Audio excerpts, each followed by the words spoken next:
Мынаке таш түшүп тур жолго деп эдим эле.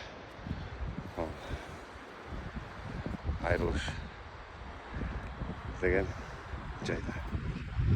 Илгери эле түшкөн окшойт. Таш. Могу жерден агып келип турат ал. Келген жолда. Проюстан өтүп болот экен менен. Өтө аламбы деп атпадым эле. Өтсө болот экен. Адам басып. Чийир салынган жол экен.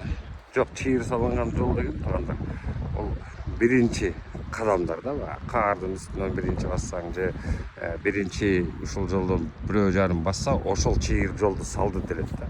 Эми бул жол мурда эле баягы тропа баса турганга ылайыкташтырылып жасалып калган экен, значит бул чийир салынган жол эмес. Бирок жол.